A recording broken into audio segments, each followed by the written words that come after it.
our health and the health of our planet. So this is also the reason why we're talking about food and sustainability always together. We cannot just broke this kind of link between food and sustainability.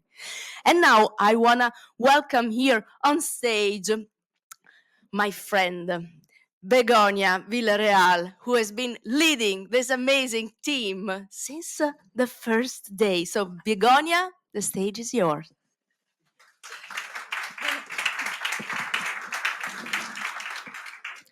Thank you, Sara.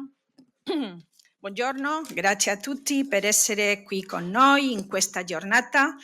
Good morning. This is the fourth time celebrating the EIT Food Awards.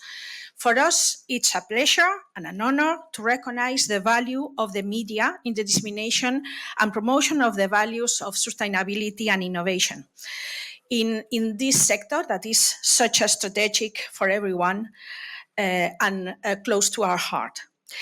This is a very special occasion for us at the EIT Food because we are not only awarding great works, but as well we are celebrating a record.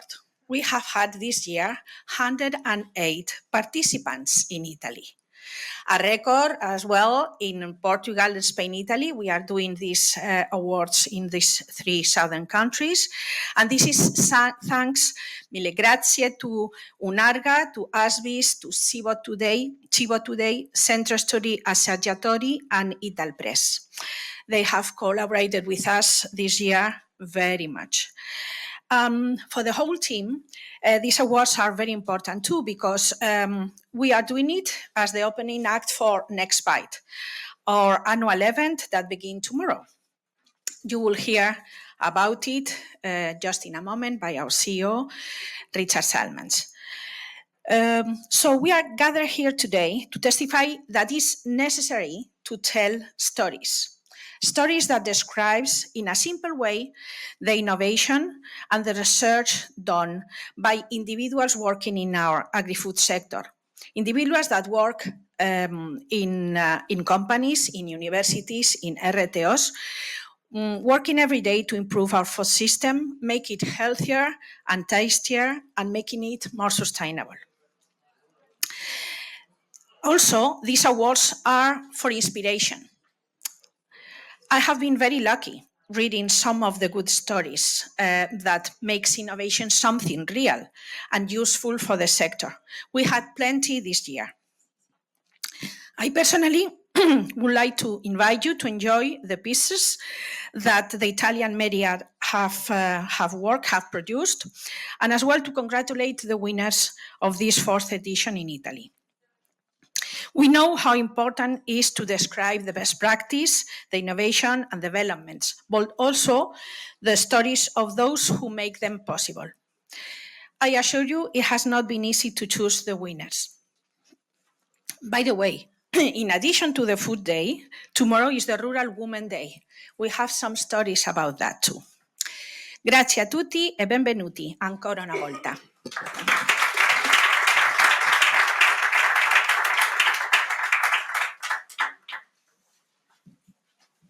Good. Thank you so much, Begoña. And actually, we want to learn more about 𝗵'𝗴𝗿𝗿𝗿 and the week that we are approaching, building the future of food together. Together is a must. And this is actually what we have been experiencing all these years of EIT Food. Together, connecting all the stakeholders, the big ones, the small ones, the public, the private, the schools, everyone. Everyone needs to be involved in this journey. This is a revolution that is needed. It's a cultural revolution. It's an industrial revolution. It's something that is touching everyone. So we want to learn more, of course, from the leader of this incredible project. That is Andrew Zaltzman, CEO of EIT Food, that I invite here on stage to kickstart the press conference. They told me there, but if you want to come here, I, of course, leave you the stage. But he's not going to be alone because I know he's going to be with Martina Burlo, the Marketing Communication Manager of EIT Food. I invite you there. And also, after that, of course, there's going to be open Q&A for the journalists who want to learn more. Let's kickstart this press conference of EIT Food, 𝗵'𝗴𝗿𝗿𝗿𝗿.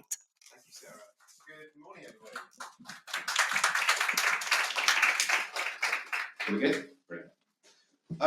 Welcome to Rome. This is the first time we've ever been able to say this, so thank you very much. It is the 4th edition, but it's fantastic to be here in Rome. And also, thank you to all of you. You do an incredible and important job of telling the world about the challenges we face in the food sector and the work that we as a community need to do in order to tackle those challenges. Who are EIT Food?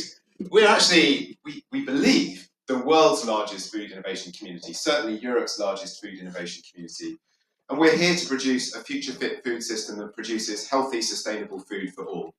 Now that sounds fairly simple, but it's obviously an incredibly challenging place to work. We are focused on 3 missions. The first, healthier lives through food, improving people's health through their diet. The second, net zero food systems. So tackling the multiple sustainability issues we face in food today, not just carbon, if you went straight to carbon when I said net zero, not at all.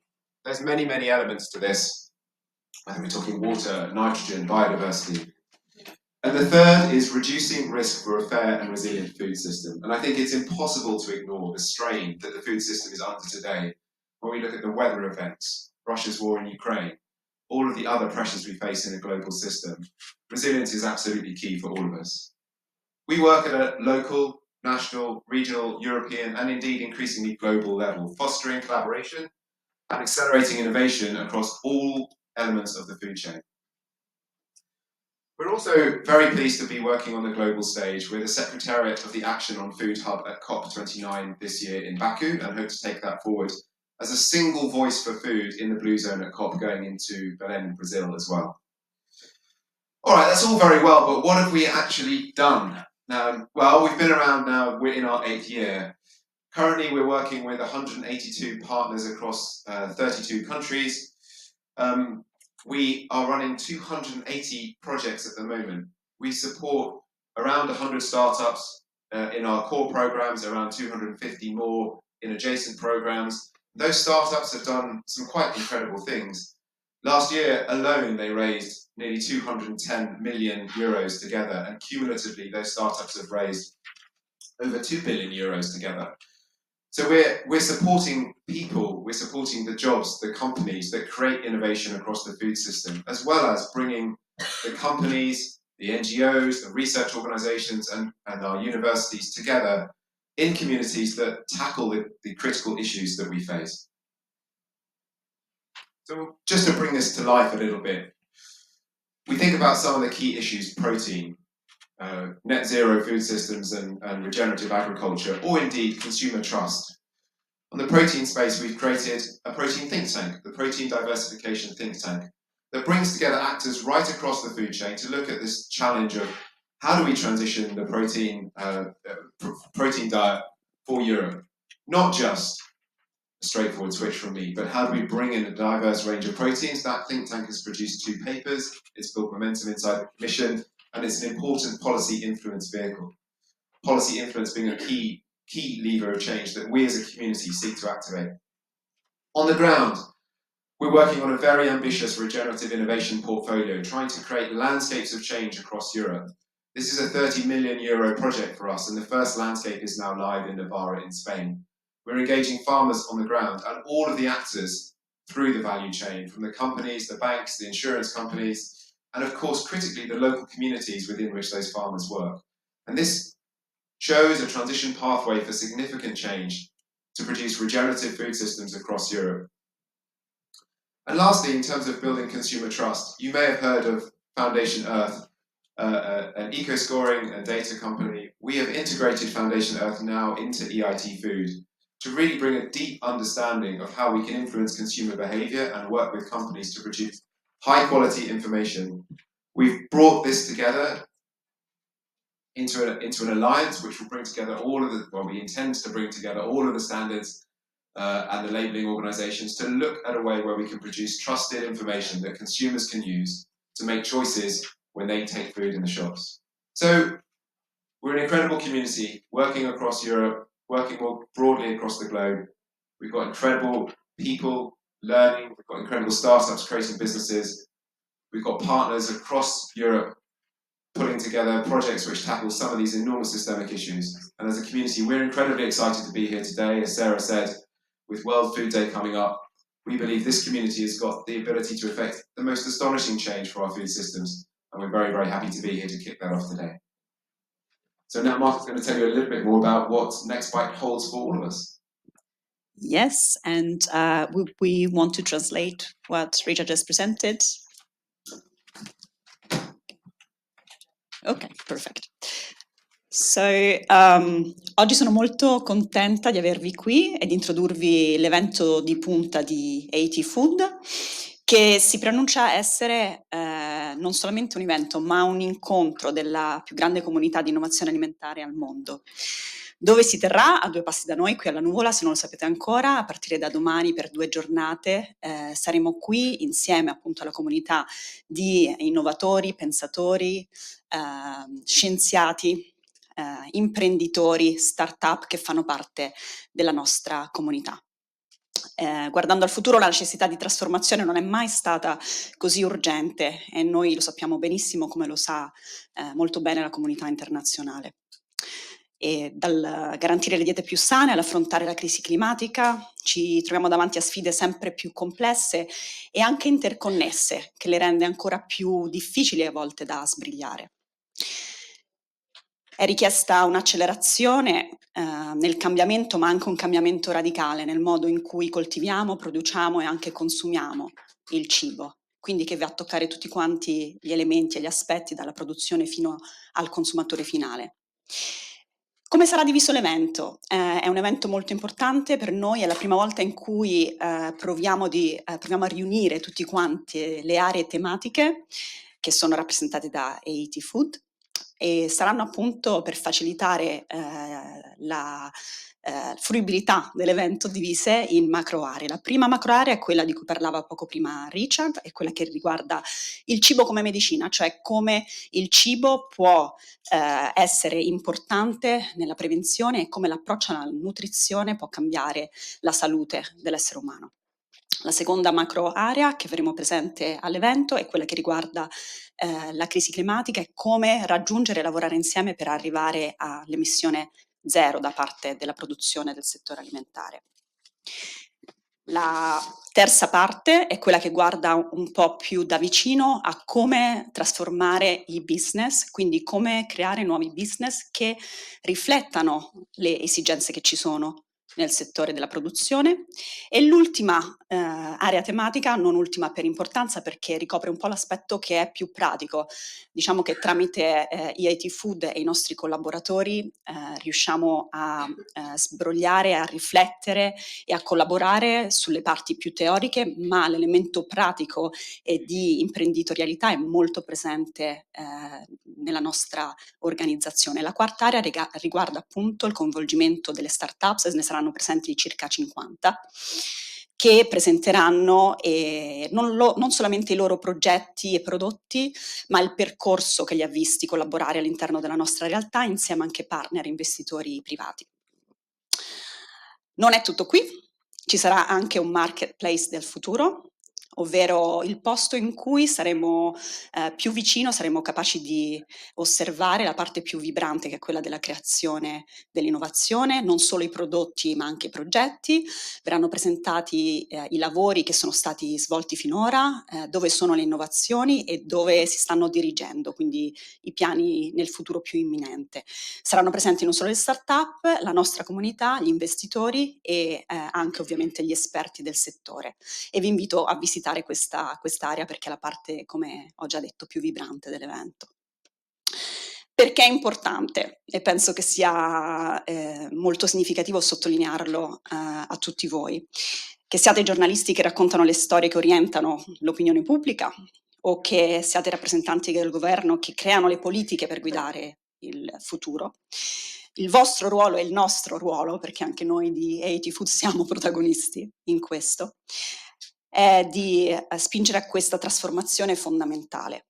A 𝗶𝗴𝗍𝗿 non stiamo solamente discutendo del cibo, quindi non toccheremo solamente la parte teorica, che è molto fondamentale, ma lo stiamo anche attivamente costruendo e per me questa è la parte più importante e che ci rende orgogliosi. È attraverso l'innovazione, la collaborazione, come ha già detto Sara Roversi all'inizio, e all'azione concreta che affronteremo la sfida di nutrire la popolazione globale negli anni futuri.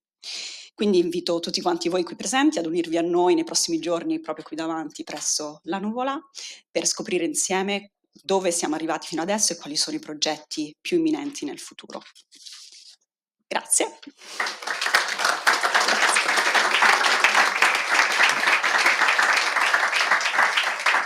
And now, of course, we are very glad to welcome questions from all of you guests.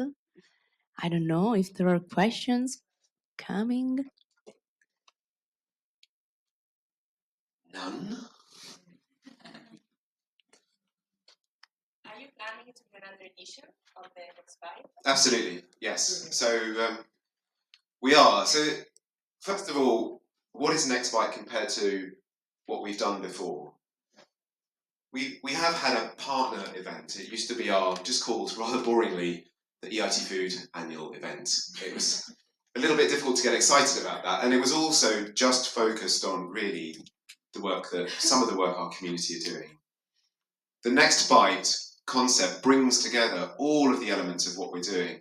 As you just heard, we've got our startups here in the marketplace. We've got a venture track specifically dedicated to our startups. We're also bringing our policy work together here in Next Bite and work which showcases the broad innovation we are doing across the three missions. So Next Bite as a concept absolutely has legs. The next one will be in Belgium, and then after that we will go to, sorry, let's try the other one. After that we'll go to the east of Europe, and then we will come back to the south in 3 years' time. So Next Bite will grow, but the concept of it bringing the whole innovation community together and really showcasing the value of the integration of the community is key to Next Bite, and we of course welcome your feedback at the end of the event. Any other question?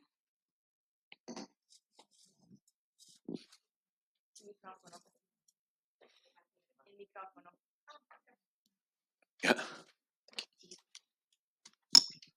Okay, so first of all, thank you for your speech. We are some students from delegation 𝗲 from University La Sapienza. So we would like to thank you for having us with you today. And we had some questions, actually, as students who are interested in the world you are all involved in, we wanted to know which are the possibilities, the chances that we have today in the kind of community that EIT Food provides. Okay. Thank you, and thank you for being here. I'm sure you're also studying very hard, so to take some time out and join us here, we're very grateful. What are the opportunities for students through our community? Well, first of all, learning. We actually run a program, a Masters in Food Systems, which is, if you're really, really focused on food, there's the academic study work there. Probably more broadly, we have a very large community of organizations who are always looking for talent. So whether that is our corporate partners who are looking for their graduate schemes, all the way through to the startups who are looking for employee number 2 or employee number 3, this is a great opportunity to be here and network with lots of those organizations, and really for you to understand what is it that you want in your career and start to build that picture up. Food systems are very, very broad. For me, this is by far the most difficult and fascinating part of choosing a career which steps into the climate agenda in a very interesting way. I know this is a press conference, so there are things I probably shouldn't say, but look, the energy transition is relatively simple, honestly, and in a nutshell, put lots of renewable energy on stream, electrify everything, and then clean up a few outliers. That's how we kind of decarbonize energy.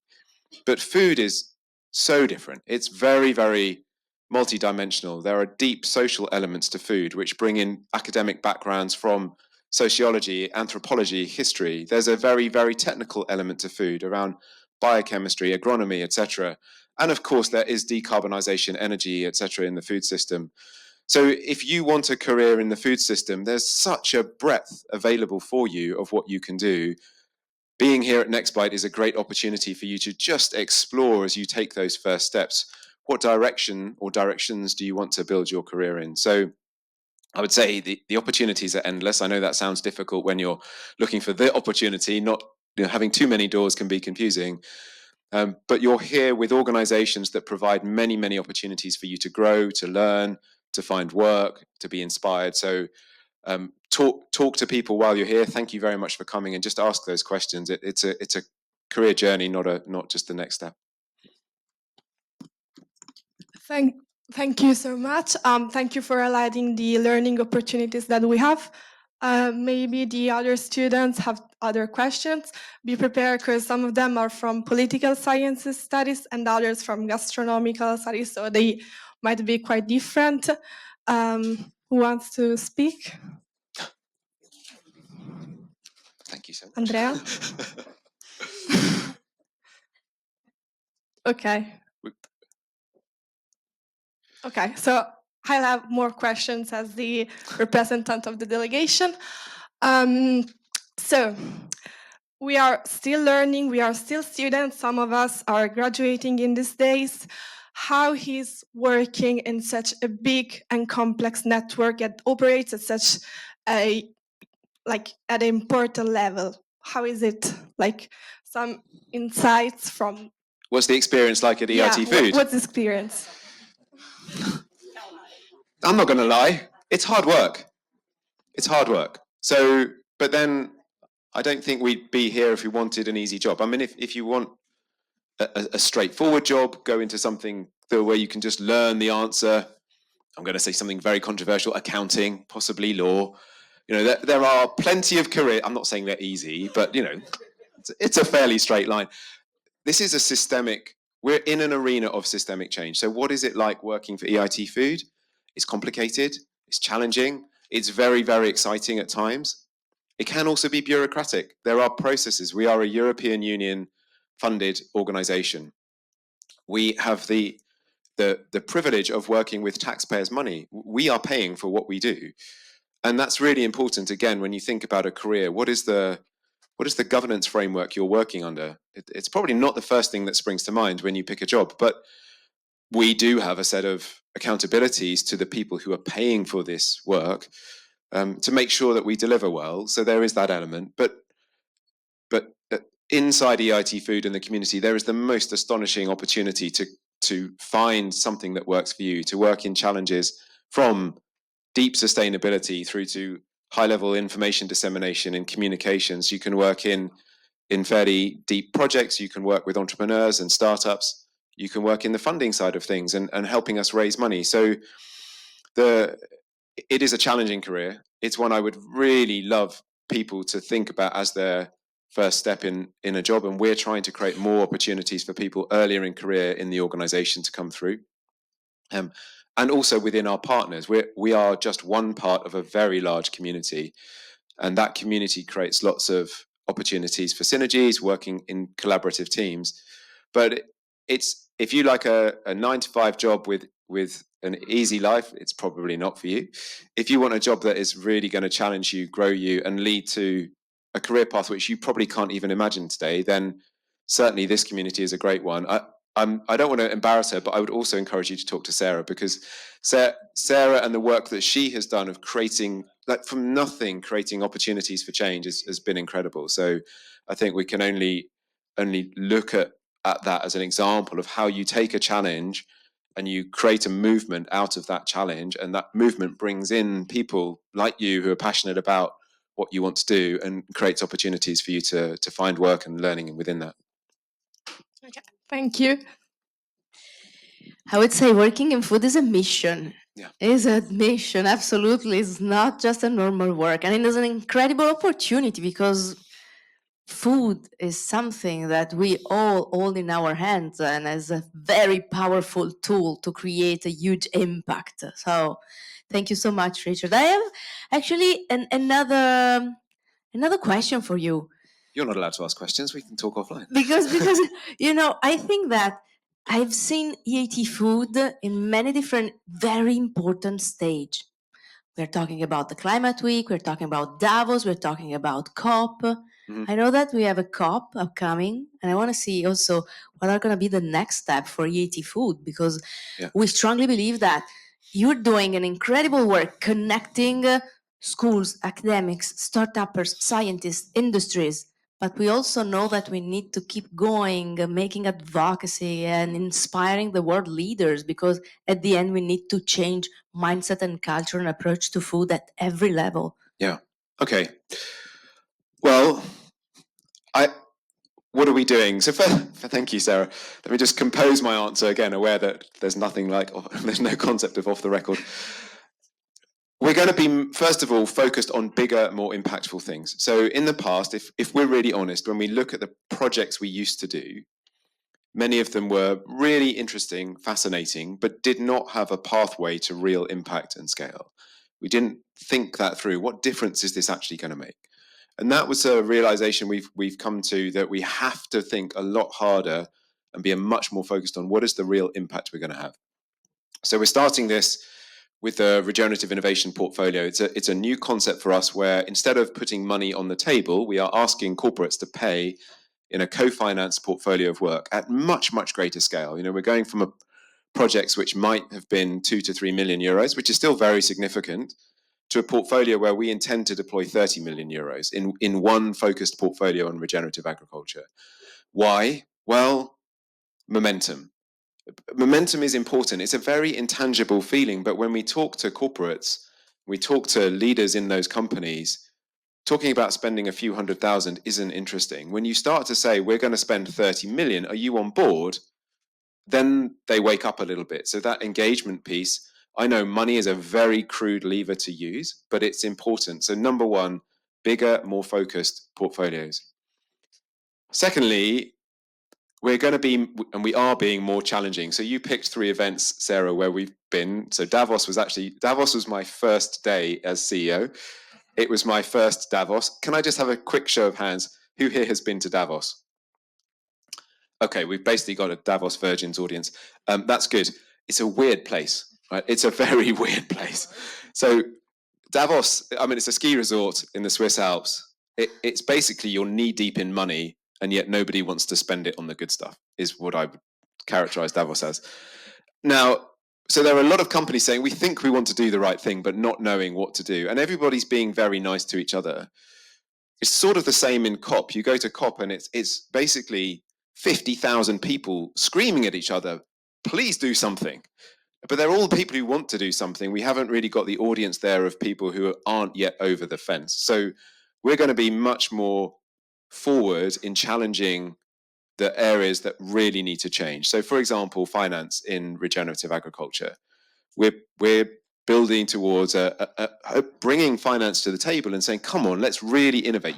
There's no innovation yet in how money flows for a change like this, a systemic change like this.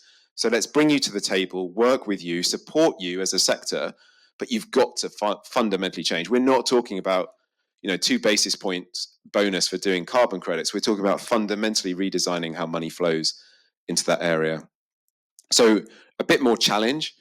And thirdly is longer term. We've been grant funded all the way through, and that's a real privilege, as I said earlier, but it also locks you into a certain mindset, a giving out money mindset. That only gets you so far. Like our grant this year is around 70 million.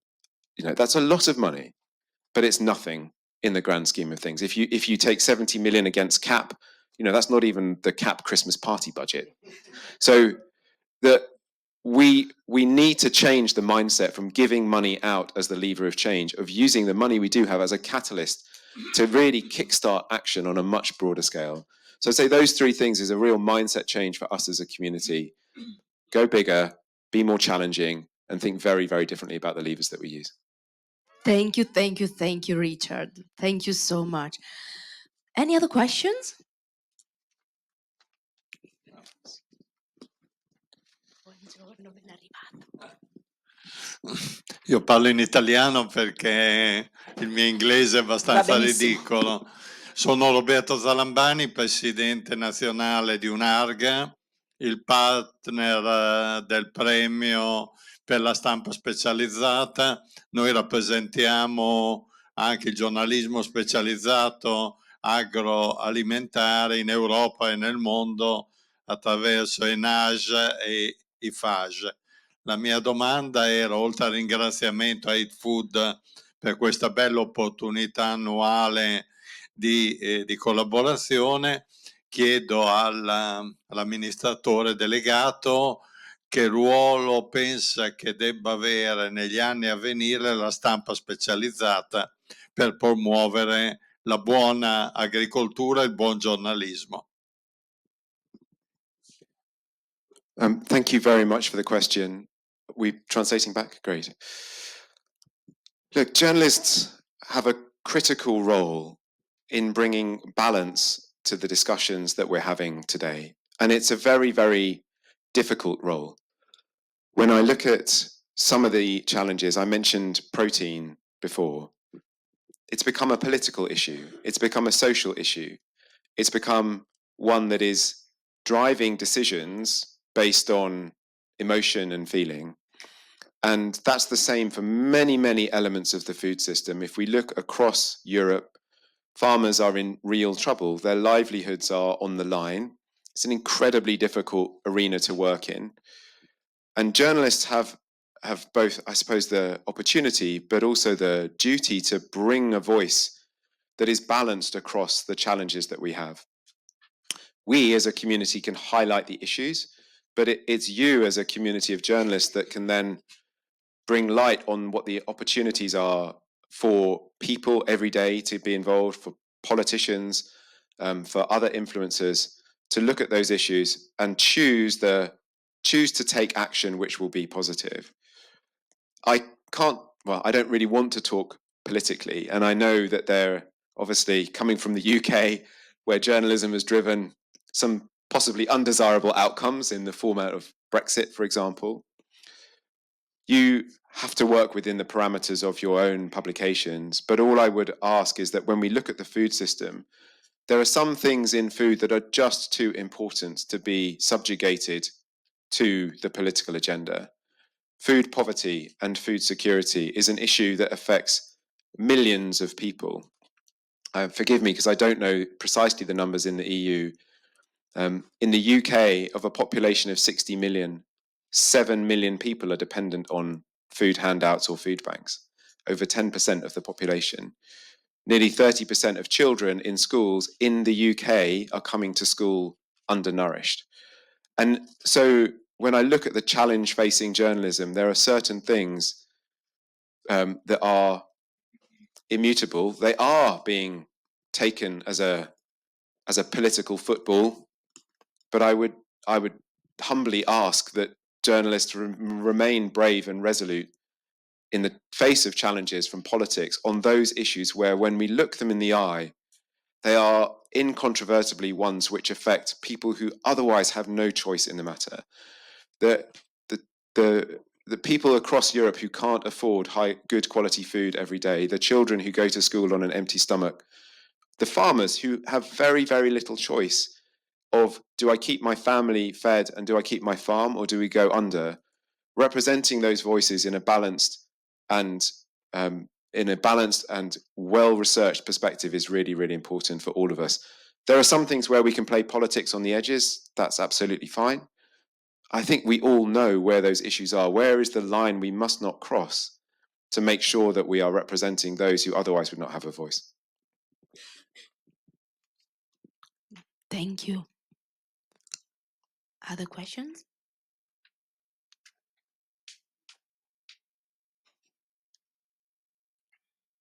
No question. So thank you so much.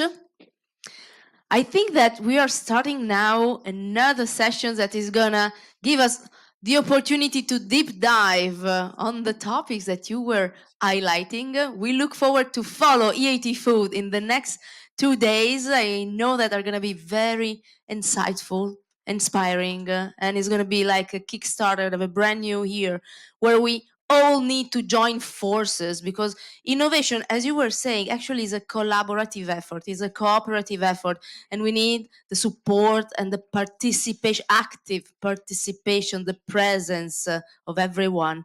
Thank you so much for the work EIT Food is doing. Thank you, thank you.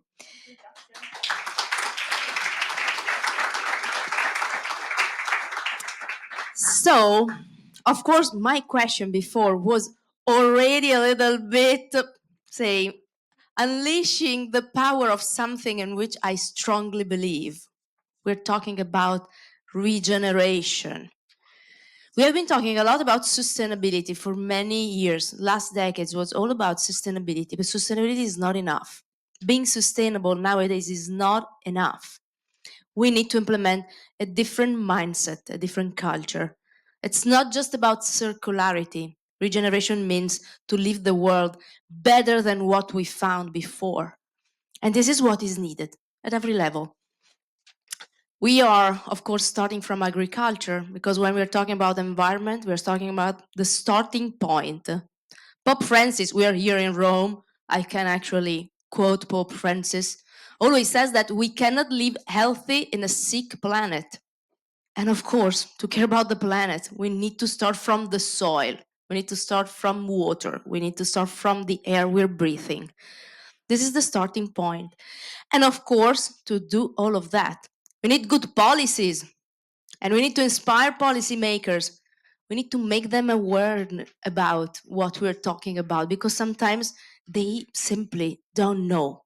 They don't have they're not lucky enough, like us, to spend time with the farmers, with the fishermen, with the teachers, with the one that every single day are touching the soil, are cooking for people in schools. And so this is actually what we want to do. And to do that, we wanted to start to mix some ingredients. I love to cook, so we're talking about food, and we need to start from cooking with good ingredients.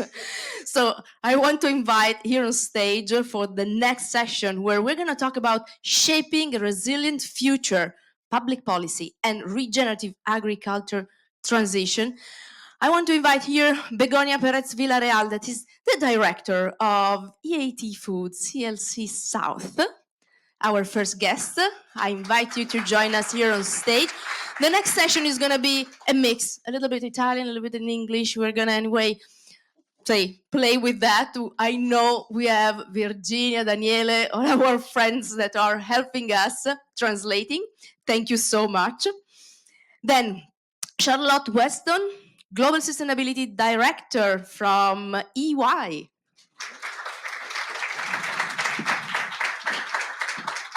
Pier Paolo Fraddosio, AGEA. Please, here you are. Marco Ferrara, Director of EY Rome. My professor, my favorite professor, Teresa del Giudice. I'm saying my professor because with her we are really on a journey trying to spread the regen mindset inside the academy, from University Federico II, that is also leading Agritech for Italy, the hub that is connecting and putting on the ground what we were saying before. Last but not least, Valerio del Bufalo, partner of EY. I invite you to sit in these very funny yellow chairs, very sustainable chairs. Okay, I'm gonna stay here because there's not enough space for all of us. Very good, very good, very good. So let's start. Begoña, I want to start from you. Okay. Because with Begoña, actually, during these years, we have been talking, doing, acting, brainstorming a lot.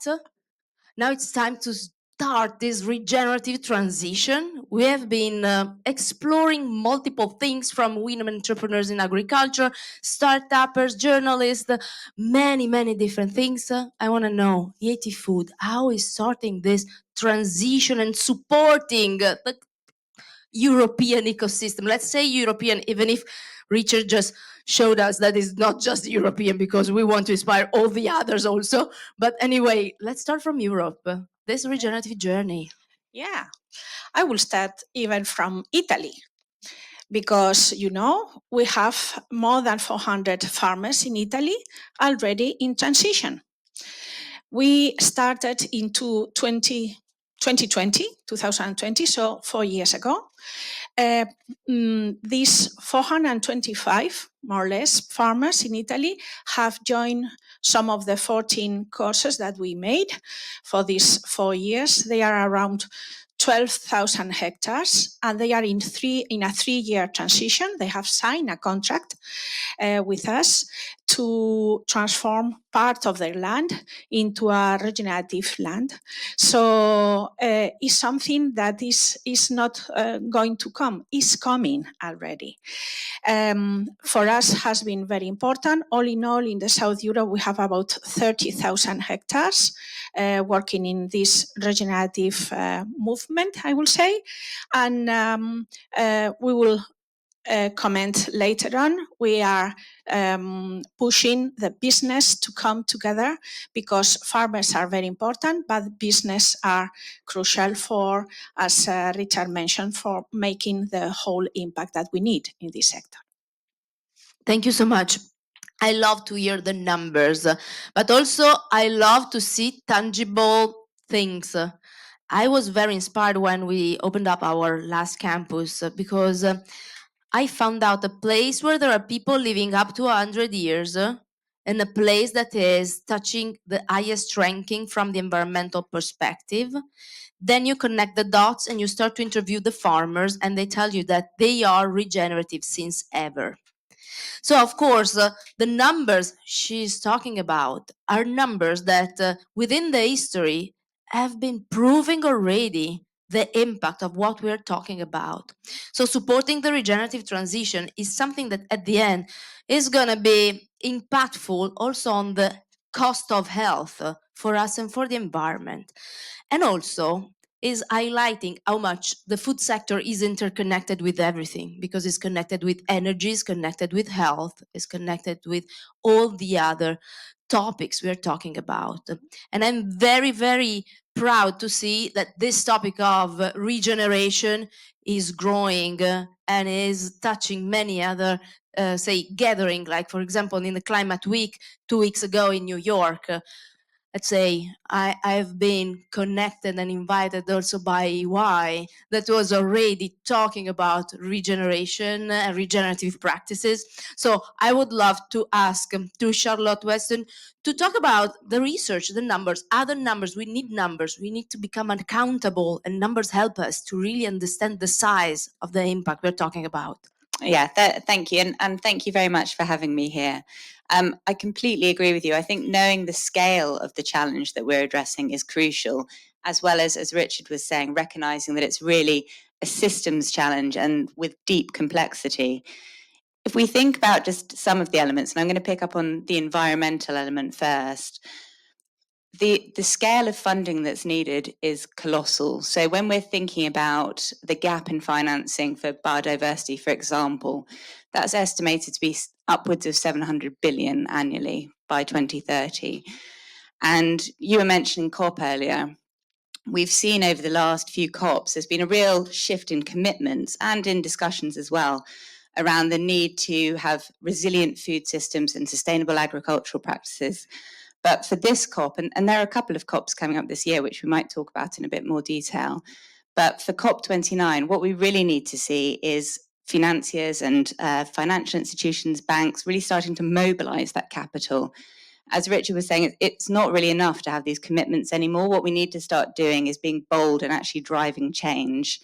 And on the collaboration point, we need to really start to see that finance flowing down the whole value chain and really getting to all partners, including communities in agricultural and rural areas.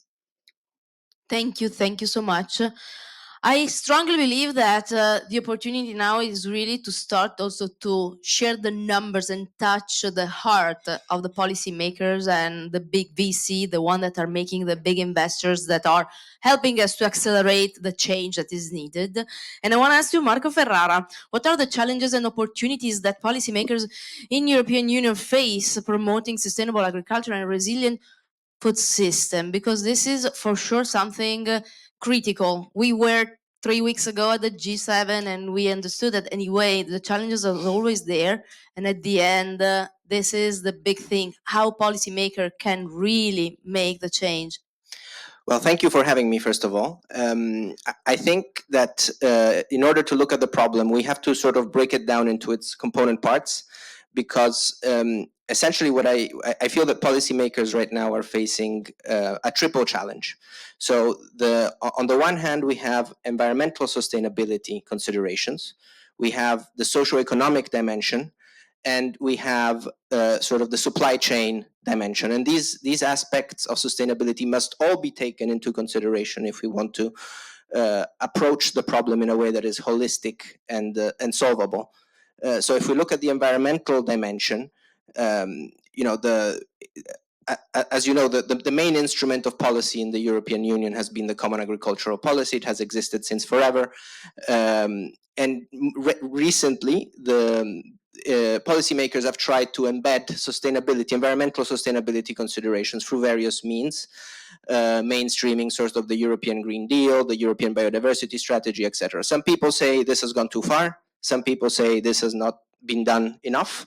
What I would argue is that this is sort of beside the point. The problem that we're facing is that food systems, as they are understood today, are not future-proof. They will not manage to bear the brunt of climate change in a way that is effective. A recent study by the European Environmental Agency mentioned that food outputs are expected to go down, not up, especially in certain regions, especially in Southern Europe, in Italy, for example. And we know from studies that agriculture impacts carbon emissions. Around 10% of carbon emissions in the EU are caused by climate change.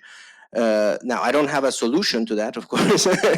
I have a framework of understanding. But it's clear that if you build food systems that are resilient, environmentally resilient, this isn't just something that is done for the environment. We know that systems that are embed biodiversity tend to be more resistant to disease, more resistant to the impact of climate change than food systems, for example, that rely on monocultures. Then looking at sort of at the second dimension very quickly, the socioeconomic dimension, it is clear that farmers have been in a very difficult place. Most farmers in Europe are smallholder farmers. They are not large farmers. They have to face the impact of inflation, of the fact that they are usually the weakest chain in the link of value chain. So the primary producers have to face a lot of price pressure. This, when taken to extremes, can cause phenomena that are undesirable, such as, for example, exploitation of vulnerable groups, migrant workers, etc. So what can we do here? Aside from the price support that has existed with the Common Agricultural Policy, again, since forever, policies aimed sort of at intergenerational renewal and helping value chains be more fair, more equitable to farmers is something that policymakers should consider. And then finally, that final point, the supply chain considerations. You know, COVID and the Russian invasion of Ukraine have shown that just-in-time supply chains in food systems just are not safe. We need to move to a just-in-case model. So building resilience into our food chains. This does not mean autarky or everyone produces their own food. It means building redundancy in the system and having sort of a regional approach to the issue of sustainable agriculture. Thank you. Thank you. Before jumping into the Italian part, I want to ask another question to Begoña. Really, in a real practical way, give us some examples of things that EIT Food is doing, because I think that it's good to connect the big framework and the theory with also what you're doing on the ground every single day. Well, talking about impactful, one of the things that we decided last year, and we were very much pushed, is to involve big companies into this movement. So it has taken us quite a while, but finally, a few months ago, we put together 3 big companies together with around 100 farmers we are building it. I mean, we are beginning with 20. We will be going to 100 in, I will say, 8 months' time, in a specific geographical area, what Richard mentioned, landscape. So building together in this geographical area an agreement for 3 years where we are in a crop rotation, cereals, for example. Well, for example, no, is the real thing. Crop rotating between oat and barley and wheat. These 100 farmers for 3 big companies, and in agreement of using less mineral fertilizers, less phytosanitary products, using and managing better the scarcity water that we are having in south of Europe, and producing together regenerative crops to be used in the processing sector and be able to show it to consumers.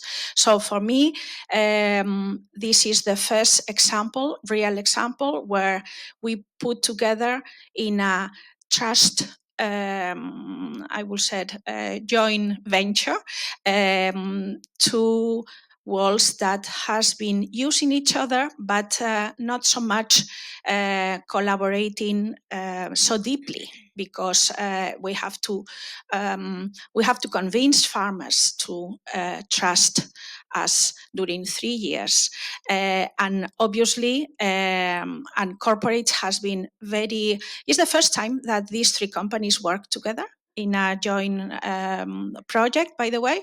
So for me, this is an example that we would love to do it in Italy too.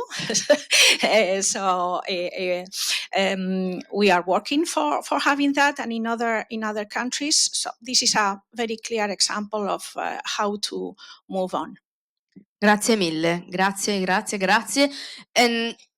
Parlo un attimo in italiano, rimaniamo sul pratico, perché la professoressa Teresa del Giudice, proprio all'Università Federico II, qualche mese fa abbiamo premiato il primo batch di startup che hanno partecipato al programma EIT Food Test Farms. Non a caso, durante quell'incontro ovviamente avevamo invitato proprio coloro che lavorano con EIT Food su tutti i programmi di formazione EIT Labeled e formano gli agricoltori nell'affrontare il percorso di transizione verso modelli rigenerativi, ma soprattutto con l'Università Federico II, che oggi rappresenta l'Hub Agritech. Stiamo cercando di portare avanti numerosissime progettualità. Servono living lab, servono progetti sperimentali, servono nuovi programmi di formazione, servono politiche a supporto dei territori, perché molto spesso bisogna supportare chi, non solo il politico top level che sta seduto alla FAO o che sta seduto nei ministeri, bisogna supportare i sindaci, bisogna supportare chi gestisce i geoparchi, perché molto spesso per portare avanti strategie di questo genere servono approcci di sistema, perché lavorare su un piccolo comune non è sufficiente per generare l'impatto e creare un ecosistema capace di sostenere questa transizione, perché sennò è una goccia nell'oceano, tutti dobbiamo cambiare. E quindi vorrei partire con una piccola parte in italiano con la professoressa Teresa del Giudice, che proprio abbiamo preso a braccetto, abbiamo detto ok, si comincia insieme e connettiamo i vari stakeholder dell'ecosistema. Buongiorno, in italiano? Vai. Buongiorno. Sì, perché facciamo un po'. Ok, buongiorno e grazie per l'invito prima di tutto, e grazie a Sara e EIT Food per questa visione bella, integrata, ampia. Che cos'è un ecosistema? Un ecosistema non è altro che, come diceva prima il CEO di EIT Food, è mettersi insieme e co-creare, perché l'innovazione oggi deve avere una marcia diversa, non può avere una direzione verticale, ossia che la ricerca, l'università, gli enti di ricerca ricercano su qualcosa, trovano una scoperta, la trasformano in innovazione e poi la mandano a valle. Oggi la transizione che chiediamo all'agricoltura è talmente profonda che se non c'è alla base una co-creazione di innovazione non si riesce ad ottenere. E in più c'è bisogno di un forte accompagnamento, perché oggi tutti gli extension services, gli advisory services e così e altro, mi è vista, sono importanti, importanti perché l'agricoltore ha bisogno di fiducia, ma la fiducia si ottiene con l'accompagnamento. Con Future Food Institute stiamo cercando, e in parte ci riusciamo, mi permetto di osare insomma su questa valutazione, di mettere insieme vari stakeholder, l'università, i privati, gli studenti, i corsi di dottorato, i sindaci, i territori, per creare qualcosa di nuovo. Perché? Perché oggi stiamo nominando troppo spesso il termine agricoltura. Oggi non è più sufficiente, l'agricoltura ha dei confini così sottili che non è più possibile pensare a un reale cambiamento dei territori, in particolare in Italia, come diceva la dottoressa prima, perché l'Italia ha il 20% di pianure e l'80% di colline e montagne, quindi l'agricoltura italiana, la grande agricoltura italiana, grande in termini di dimensione ambientale, sociale, ma anche economica, è nei territori marginali, nei territori interni. Quindi non possiamo parlare più di agricoltura perché l'agricoltura non ha più i confini, va nell'energia, va nel turismo, va nella cura alla popolazione. Non ci dimentichiamo che noi abbiamo una popolazione che invecchia e l'agricoltura è ormai diventato un terziario avanzato, offre servizi medici, di assistenza, di educazione, insomma, quanto più di innovativo ci può essere. Quindi oggi noi dobbiamo parlare di territorio, di area, di ecosistema. Non possiamo fare politica agricola senza politiche delle infrastrutture, senza politica scolastica, senza politica dell'educazione. Anche la migliore agricoltura rigenerativa fallisce se non guardiamo alla comunità, se non rigeneriamo la comunità. Questa è la vera sfida, la prima, e la seconda, l'agricoltura rigenerativa potrà essere, anzi dico proprio in economia quando si scrive si dovrebbe usare sempre il condizionale, ma io oso e dico che è diciamo il concetto che può, è il sogno, la visione, il progetto che può sostituire la sostenibilità, come si diceva prima, perché la sostenibilità ha problemi perché non è stata rispettata nelle 3 dimensioni che diceva chi mi ha preceduto. Abbiamo avuto gli agricoltori che si sono rifiutati di seguire una sostenibilità che non andava a pari passo con l'innovazione, una sostenibilità imposta, non miope. Quindi la rigenerazione e l'agricoltura rigenerativa può essere la sostituta, insomma, derivante da un processo di co-creazione. Un altro secondo e ho finito, però qual è l'aspetto importante? Che noi dobbiamo definirla in qualche modo. Dobbiamo definirla anche se sappiamo che è molto più articolata dell'agricoltura biologica a cui noi siamo abituati, molto più articolata dell'agricoltura integrata perché è un modo diverso, è un mindset diverso l'agricoltura rigenerativa, ma noi in qualche modo dobbiamo disegnarne perlomeno i confini più esterni, altrimenti rischiamo che le politiche poi che verranno fatte non rispecchino questo disegno molto ampio in un mondo, perlomeno l'Europa, non volendo considerare tutto il mondo, che è diversissima, perché noi abbiamo l'agricoltura del nord Europa e l'agricoltura mediterranea, con caratteristiche territoriali, climatiche, di suolo completamente diverse. E dato che la rigenerativa si collega molto al carbon farming, ai crediti di carbonio, che sicuramente saranno presi in considerazione in futuro, da mediterranea non dobbiamo rischiare una rigenerativa del nord Europa. Dobbiamo cercare di avere una rigenerativa che sia di tutti, con le sue, diciamo, differenze notevoli sia all'interno della tecnica ma anche fra i territori diversi, e sono molto contento che in Italia ci siano tutte queste sperimentazioni. Grazie. Grazie mille, professoressa. E adesso secondo me è il momento del dottor Fraddosio, perché a questo punto bisogna cominciare a capire che cosa ci manca perché questa accelerazione arrivi, perché l'accademia si sta dando da fare, le start-up, gli innovatori anche, EIT Food ci supporta un po' tutti. Cosa ci manca? I policy maker cosa possono fare? Allora, intanto chiedo scusa, mi presento semplicemente Prego. è stata breve. Io sono il direttore dell'organismo pagatore più grosso italiano, naturalmente ne paghiamo circa 6 miliardi di aiuti agli agricoltori e all'agroindustria. È certo che il punto fondamentale è cosa fanno appunto i policy maker. Io posso dire il punto di vista di chi esegue le politiche, in realtà noi non generiamo le politiche ma le eseguiamo. e abbiamo cercato di introdurre da questo punto di vista degli elementi che servono a spingere verso, diciamo, il mutamento di passo. Quali sono gli elementi che abbiamo cercato di introdurre? Di tipo tecnologico, innovativo. Abbiamo soprattutto rinforzato tutti gli strumenti che consentivano una lettura del territorio. Cosa abbiamo creato? Abbiamo introdotto quest'anno la Carta Nazionale dei Suoli, che è un sistema, diciamo, di rilevamento di fotointerpretazione, diciamo, del territorio in senso lato, non soltanto degli ambiti agricoli. E poi qui magari rientro al ragionamento che faceva prima la professoressa, di cui condivido l'università, un ex allievo anch'io. E diciamo, quindi fondamentalmente abbiamo in questa modalità, con degli elementi anche di intelligenza artificiale, siamo riusciti a velocizzare, ma leggere nel tempo i mutamenti del territorio. Noi ci serve per pagare i premi, evidentemente per riconoscere le colture, ma il tema di fondo è che in Italia non ha molto senso parlare di politica ambientale, dobbiamo parlare soprattutto di politica del territorio, perché gli ambiti territoriali, gli ambiti delle diverse fasce, cioè quella cosiddetta agricola, quella cosiddetta naturale e quella cosiddetta antropizzata, sono completamente infarcite una nell'altra. Prendiamo la provincia di Napoli, non a caso la provincia di Napoli ha aree naturali incredibili, con una grande biodiversità, tra l'altro una grande biodiversità vegetale, ma anche estremamente entropizzata, e sono veramente una marezzatura, come dire, il territorio, vedendolo, osservandolo dall'alto, è un unicum molto confuso. Quindi quello che serve è riuscire a sviluppare delle attività produttive all'interno di un territorio del genere, che però rigenerino l'ambiente, preservino l'ambiente.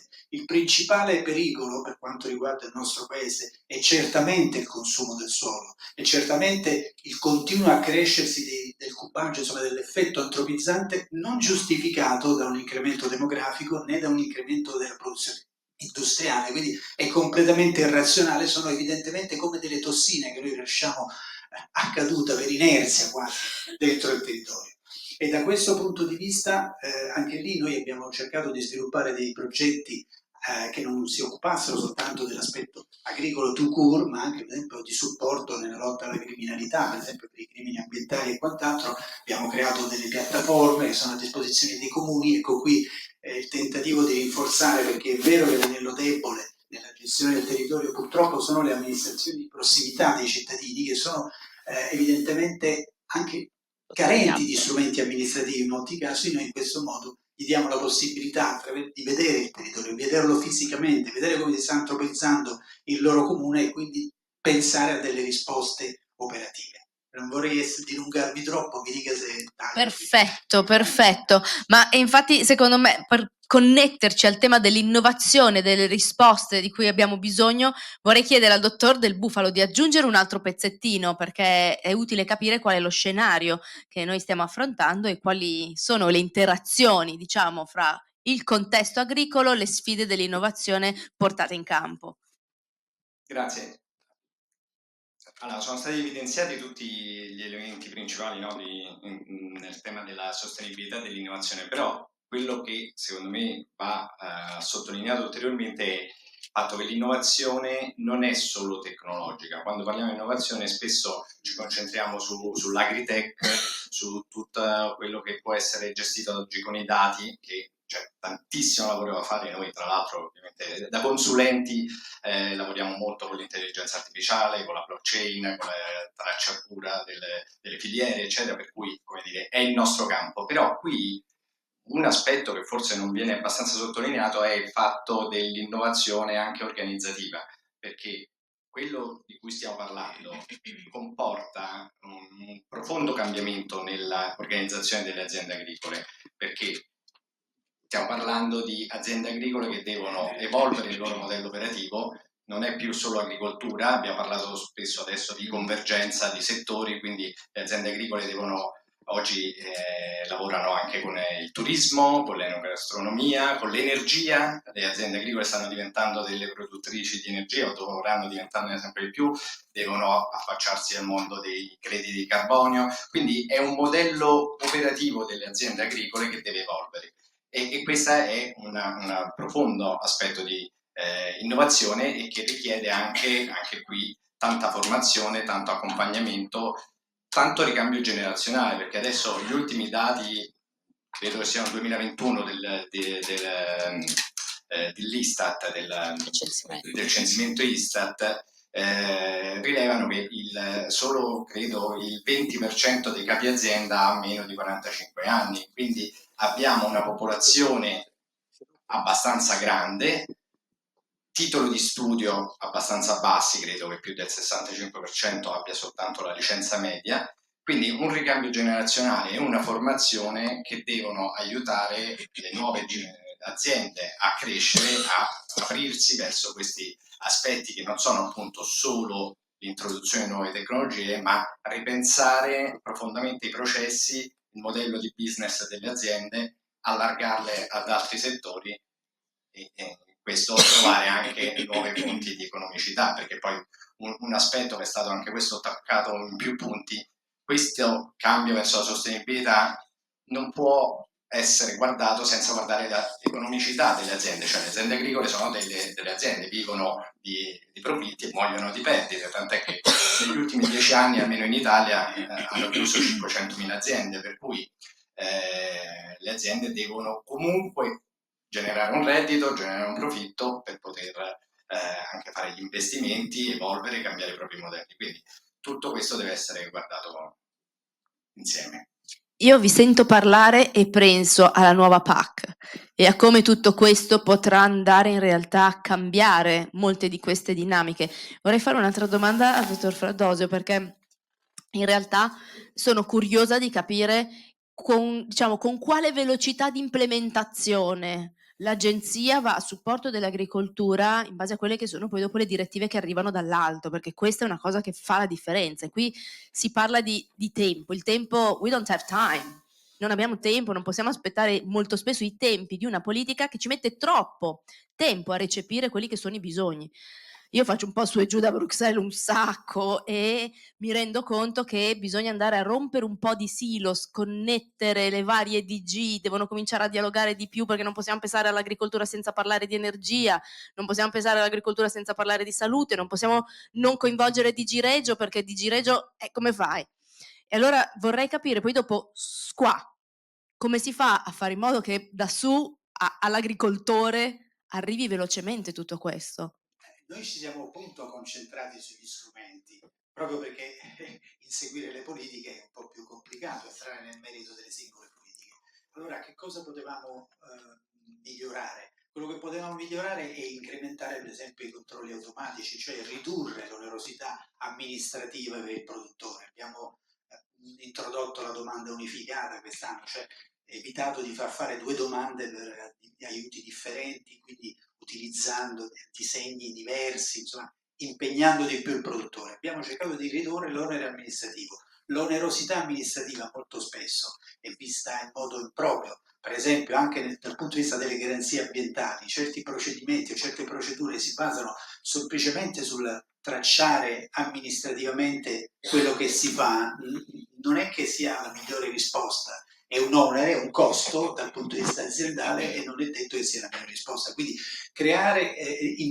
introdurre questi esempi abbiamo cercato, un po' come gli spagnoli, di informatizzare anche il quaderno di campagna, che è una raccolta di informazioni che riguardano l'azienda. Andrà in onda il prossimo anno a pieno regime. Ci siamo cioè concentrati appunto sui mezzi, non potendo evidentemente intervenire in altro ambito. Però il tema di fondo, ha ragione lei, è quello di un maggior dialogo.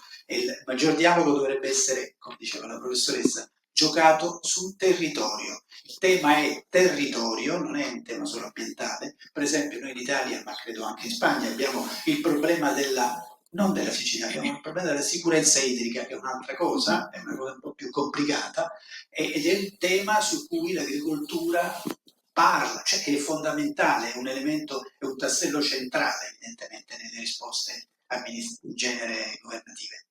Grazie. Certo. Proprio per sostenere quello che diceva il dottore, l'importanza delle politiche. Oggi la PAC attuale ha una cosa che si chiama l'architettura green, che è lo strumento, diciamo, con cui si fa l'ambiente, no? si supportano le attività ambientali, ed è fatta di vari comparti, no? Di vari silos, e questo è il problema. Le misure agroambientali, gli ecoschema e la condizionalità rafforzata. AGEA ha chiesto alle regioni, dice: scusate, ci dite dove finisce una e dove comincia l'altra? Cioè, il tempo che loro hanno impiegato a pagare gli agricoltori è perché c'era una politica confusa, quasi non fatta da agricoltori, non fatta da gente, perché io dove mi fermo con la mia misura agroambientale se faccio per esempio una procedura più sostenibile? Però poi chiedo anche l'ecoschema, che mi chiede un'altra cosa che si overlappa con la misura. E AGEA ha chiesto alle regioni: ci dite dove comincia una cosa e dove, se no come facciamo a pagare? Queste sono, come diceva Sara, i problemi veri delle politiche, quando non vengono fatte in maniera co-create con l'agricoltura vera, perché un sacco di tempo è stato perso per capire che cosa loro dovevano pagare. Ma non dico che nei tavoli regionali dove stavo neanche le regioni lo capivano, perché gli ecoschemi erano fatti in maniera, diciamo, assurdi da persone che non conoscevano l'agricoltura. Poi non è solo un problema comunitario, perché no, comunitario, questo è comunitario. No, ma è anche un problema nazionale, perché c'è il PSP che l'abbiamo scritto noi, insomma. Sì, però questo è complicato. Esatto. Quindi per usando questi eufemismi. Grazie, bisogna ogni tanto, secondo me, connettere un pochino questi mondi e far comprendere la complessità, perché non è facile il contesto. Volevi aggiungere qualcosa? Ho visto che avevi uno slancio. No, solo una nota di ottimismo in questo. No, perché adesso abbiamo la nuova commissione che si è insediata da poco, e nella lettera di missione di von der Leyen comunque ha richiamato tanti di questi aspetti che sono stati discussi oggi, quindi la profonda necessità di coinvolgere tutti gli stakeholder, tutti i settori. C'è questo piano, questa strategia che deve uscire entro 100 giorni, quindi stiamo aspettando di vedere che cosa uscirà, però ecco, magari, come dire, il tema verrà centrato in maniera diversa, mentre prima veniva visto, e questo lo vediamo poi nella regolamentazione che ne è scaturita, veniva visto da singole angolature alla volta, per cui ogni tanto si andava in una direzione, ogni tanto in un'altra, e il risultato che poi si confluisce tutto nell'azienda agricola è contraddittorio. Probabilmente adesso supereremo anche questo aspetto. Almeno ce l'auguriamo. Noi ce l'auguriamo. Beh, devo dire che in realtà Mamma Europa sta cercando di unire questi puntini. A questo punto abbiamo parlato del ruolo dei policy maker, vorrei tornare, I want to go back to Begoña, because I think that we have been talking a lot about the policy makers and the rules and the needs of finding new kind of regulations to accelerate the pace, but what's the way for the private sector, the big ones, to interact with all of that? Because of course, we have been talking about the farmers, and EIT Food is trying to connect farmers together with big industries. And I want to better understand and better explain what is the scheme of action and how EIT Food is playing a critical role between EU, Brussels, and our field. Well, as I said, they are more positive notes as well on this. So building the trust is essential for working together with the private sector. And I will add another positive note. Also in the public, we need to build the trust. Also in the public, we need to build the trust. Of course. And we were talking about pagare, paying, whatever, banks. Banks are really interested. We have been working the last few months. We have with the European Bank Association. We have had several meetings with them. They are really interested in understanding, because primary sector is extremely dependent on banks. They are like the assessors for everything. So we need them to come with us. That is another side of the private sector that we need to put together. But they are really interested. So this is a very positive note. And another positive note, and I will ask, now that we are here in the Journalist Awards, we need as well the help of the journalist to spread the good news, to find the stories of these for example, farmers in Italy that they have joined and companies that they are doing. I know that in the winery areas, they are really first on these areas in Italy, in Spain too, and they are really very nice stories there to show to the general public. This weekend, we were very proud to have in one of our main journals in Spain, El Mundo, 4 pages of a road trip that we made with 10 journalists in the northeast part of Spain, in the Catalonia part.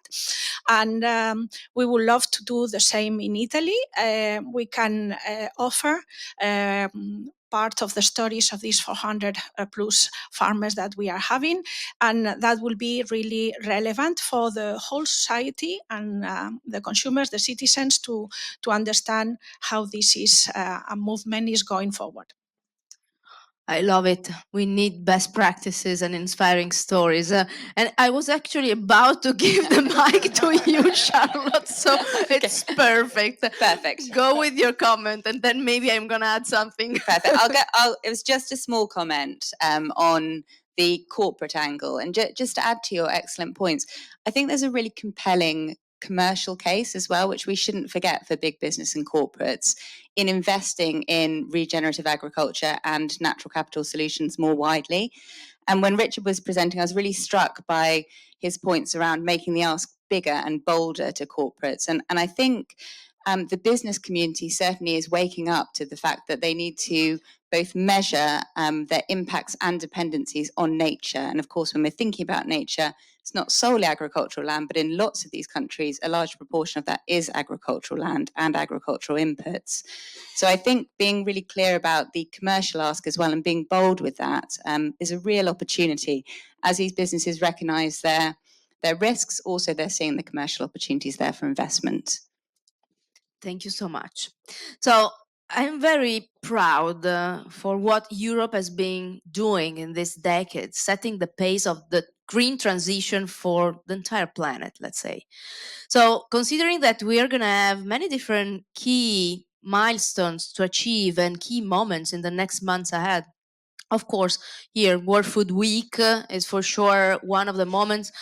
We have seen also how much in the last COP we started raising awareness and seeing the role of food and agriculture being in the most critical agendas. I want to ask to all of you, and then you pass the mic, what you dream, what you expect to see in the next, I don't want to know 10 years, 6 months, in 6 months that is going to be shared and achieved. What are the points that we need to accelerate this pace? Let's start from Begoña. Okay. That we have 3 landscapes in Italy, one in vineyards, another one in cereals, and the third one in olive trees. Why not? Whoa, I want to play with that. Beh, in generale io mi aspetto che si trovino maggiori fonti di finanziamento per accompagnare questa transizione, nel senso che anche nello studio che abbiamo fatto noi evidenziamo circa, mi sembra, 50 miliardi almeno di deficit nei finanziamenti europei che necessitano per accompagnare questa transizione, quindi come dire, ci auguriamo che con i 100 giorni, con la strategia, arrivino anche i soldi. EIT Food ci sta dando una mano, coinvolgendo un po' tutti, quindi...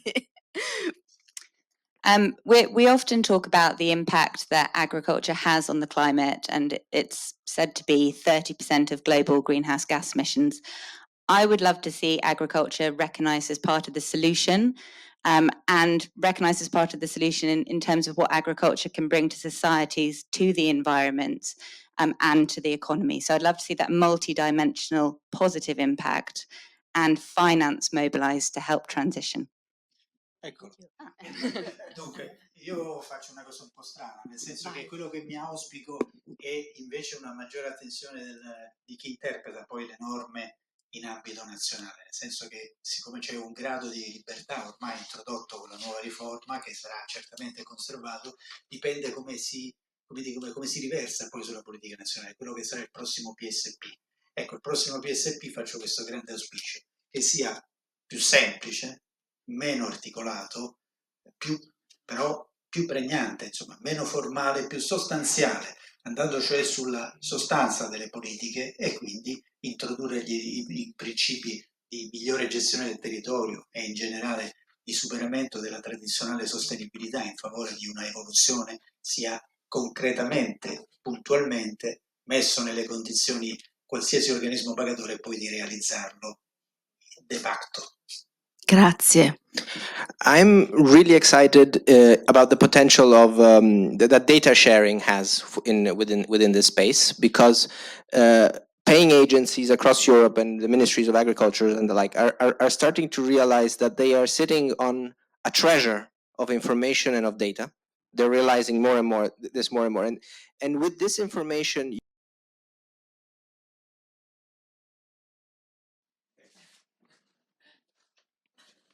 Il vincitore è L'italiano Emilio. Emilio. Molto bene. Complimenti. Allora, secondo me, Bellissimo premio. ecco, è importante raccontare il premio. Tutti gli anni EIT Food ci ha portato dei premi non scontati. EIT Food, Begoña, è una vostra idea. Ogni anno cercano di creare dei premi che vogliono essere un simbolo che ha a che fare ovviamente con il tema del quale parliamo. E ora secondo me è utile che mettiamo in luce quello che è stato l'articolo che ha vinto il terzo premio. Lascio a te il microfono. Grazie, buongiorno. In queste occasioni sono un po' scontati, ma comunque doverosi e rinunciabili ringraziamenti all'organizzazione e alla giuria. Quindi grazie. Poi io sono particolarmente contento di essere qui per parlare di sostenibilità, perché non si parla mai abbastanza di sostenibilità. Nel mondo moderno ogni settore deve dare il proprio contributo, e in particolar modo il settore agroalimentare, perché si trova in una posizione critica, se volete un po' scomoda, in quanto è un settore che al tempo stesso è molto sensibile alla crisi climatica e contribuisce ad alimentarle con una notevole produzione di gas clima alteranti. Quindi il settore agroalimentare, con un po' di sano egoismo per salvare se stesso, deve abbracciare le innovazioni tecnologiche che il mondo moderno mette a disposizione, appunto salvarsi. Poi rubarti 30 secondi solo per ricordare che la sostenibilità non è solo ambientale, ma anche economica e sociale. La parte economica è fondamentale, perché ogni attore della filiera agroalimentare comunque avere un profitto.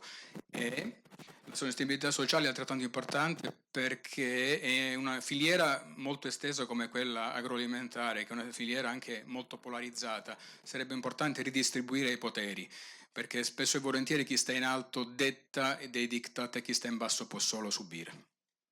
Molto bene. Il mio articolo è pubblicato su un giornale che si chiama BBC Scienze, la versione italiana di un magazine inglese. Okay? È un cartaceo che trovate in edicola. Bravissimo, grazie, era un'informazione importante da diffondere. Grazie mille, poi ti richiameremo sul palco per le foto di rito alla fine. Secondo premio, grazie mille. Grazie. Marco Ferrara, EY, Roma. Arriviamo al secondo premiato. Lascio a te la parola. Allora, il secondo premio va a 𝗶𝗴𝗿𝗶𝗀𝗺 della Scuola della Pesca.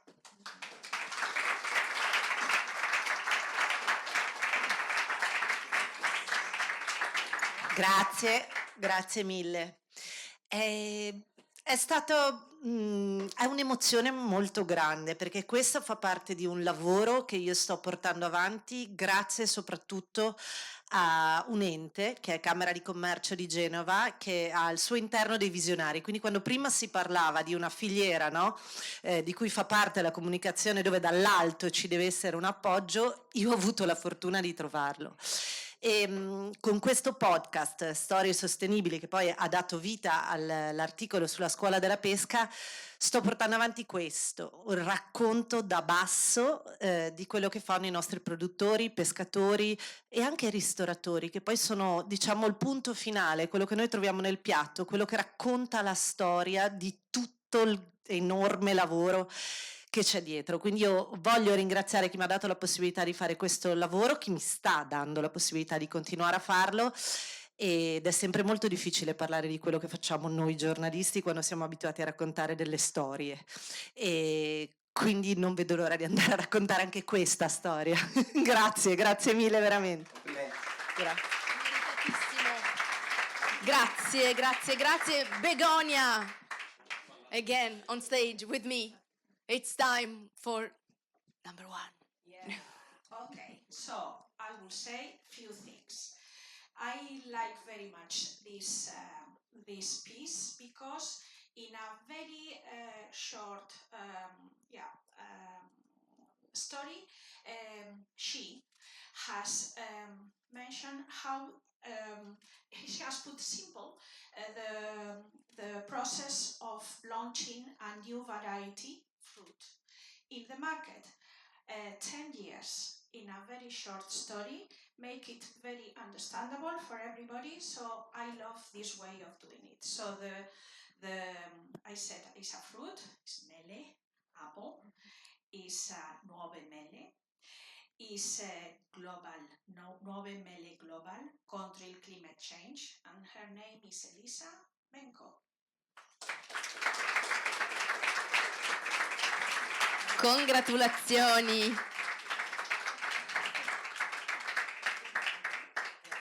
Very seasonal, the prize. By the way, it's my favorite vegetable, so I'm lucky twice. Thank you to all of you. Do I speak in English or Italian? As you want. Grazie a tutta la giuria, a coloro che hanno letto il mio articolo. Sono molto felice di riceverlo, molto onorata e anche molto in sintonia con quanto è stato detto nel dibattito di poco fa, perché il mio articolo, che è stato pubblicato sul supplemento cibo del quotidiano Domani, racconta quello che da tanto tempo gli agricoltori stanno facendo insieme ai ricercatori per prevenire una penuria di cibo legata all'effetto del climate change, quindi come si stanno introducendo nuove varietà di mele che resistono alla siccità, al fatto che le temperature sono sempre più elevate, e come assicurarsi che il grande pubblico e quindi i consumatori continuino ad avere i prodotti che diamo per scontati nei supermercati, che in realtà non sono invece così assicurati, specie in periodi di appunto pesanti alterazioni climatiche. Quindi grazie. Grazie mille, congratulazioni. Ed ora, prima della chiusura, Begoña, please stay on stage with us. I invite all the others, no, all the winners here for an official picture. And while we are taking the picture, I want to thank all of you. I thank all the people that were following us online, because the entire morning was streamed live. And I welcome you to follow EIT Food Marathon along the week for the next by adventure. I want to call it adventure because this is going to be a very exciting mission that we need to accomplish together. Thank you so much, Richard. Thank you so much to EIT Food and to the partners.